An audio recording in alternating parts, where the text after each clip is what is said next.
we're out here. This is the field where the magic happens. Benning Bites with Damon Benning.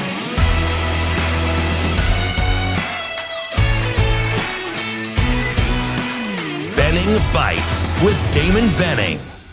Another episode of Benning Bites. Chomp, chomp, chomp. Great show with my man Ravi Lula this morning. Talked about a ton, and we just appreciate the support. Plenty of good questions and insights. We got into practice, half pads versus full pads, and kind of the benefits and pros and cons of what Nebraska did on Saturday, and I mean just some things that. Again, if we don't have an open practice like that, we're not able to kind of have those conversations and have everybody learn. So, again, still coming off a little bit of an emotional high from the weekend, and I get it. No sweeping, no hot takes, because that's not really what those practices are for. They're just to educate and help have a commonality in terms of the fan base and the program. And I do think, pretty impressed actually, kind of how the media reserved the sweeping generalizations and anything outside of that. Obviously, you're going to have a lot of quarterback talk. That's something that's pretty easy to focus on and lock in, and I get that with all the buzz around Coach Raiola, player Dylan Raiola.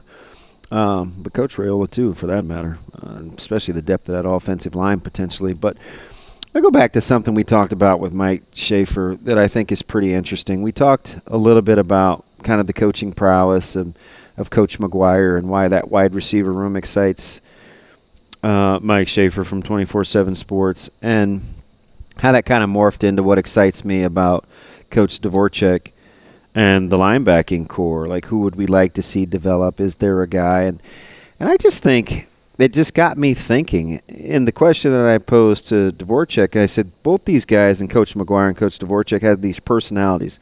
They're very engaging, very good in settings where they kind of leave you wanting more. They're inviting to ask questions. You just get this authenticity and level of sincerity about him, and I think it's pretty cool.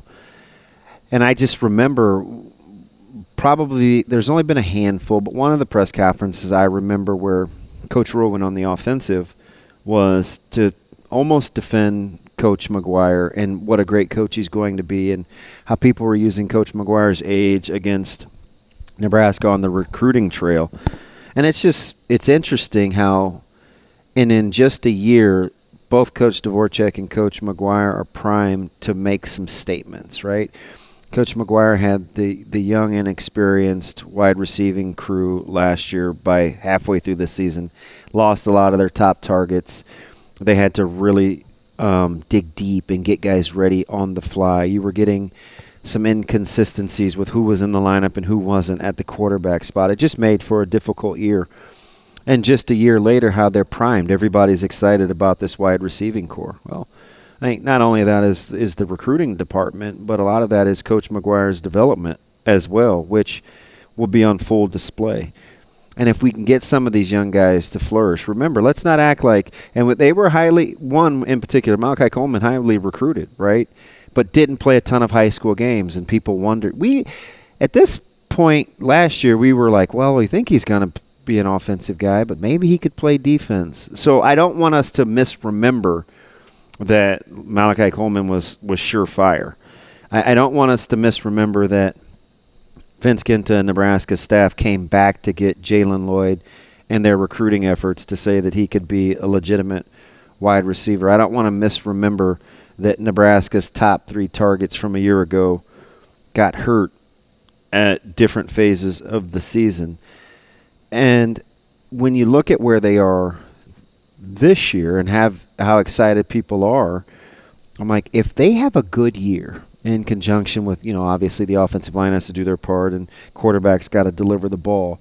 Just imagine with his personality, Coach McGuire, his ability to go out on the road and recruit, right, to land some of these big fish that they've been after. And they're already in on guys like Mosey and Terry and and I understand that, but it just magnifies the prowess of Coach McGuire and accentuates his personality. Being the son of a coach, what a teacher he is, how inviting he is just to have conversations with. And in the very same vein, one of my favorites, I talk about him all the time. I said after spring practice last year, one of the things in one of Nebraska's best-kept secrets is Coach Dvorak. Why? I told the stories of how I would watch him kind of get on a knee and talk to guys or always be coaching. I remember him pulling, Maverick Noonan to the side pre-Mav's injury and walking through concepts and how he was teaching kind of Reimer some ins and outs of natural reads and trusting your instincts. And I'm like, you know what? That's a guy that can really, really teach. And I told you guys I was kind of drawn to that. And I look at this year, right? And the example I gave on the show, and listen, he's still in the fray anyway, but I said just imagine a year removed how easy it would be to go get a guy like Christian Jones if he was a 2026 after you watch the development potentially of this linebacking core this year. Nick Henrich was never healthy last year. Luke Reimer was still transitioning, learning to play behind an odd front with some different concepts.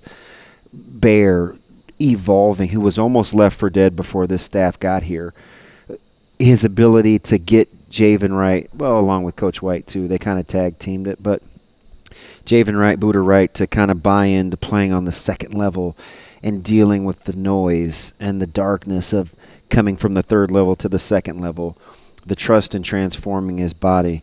Getting a guy like Bullock, who I think is a gifted athlete with really high football IQ, where if he gets these guys, Shavers Jr., he has some tools to work with where he can look and say, and it's not disparaging to the guys, but he hasn't always had the greatest starting pieces in terms of whether it been from an experience standpoint or transitioning positions or how highly they were or weren't ranked coming out of high school.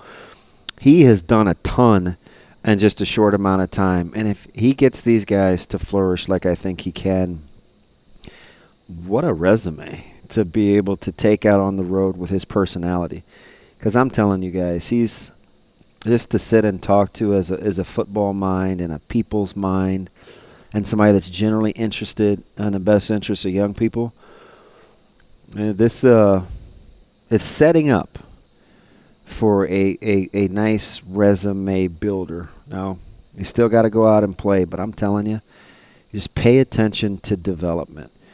I always say this. Guys and coaches will tell you all the time, hey, we could do this for you and we can do that for you, and everybody's got facilities.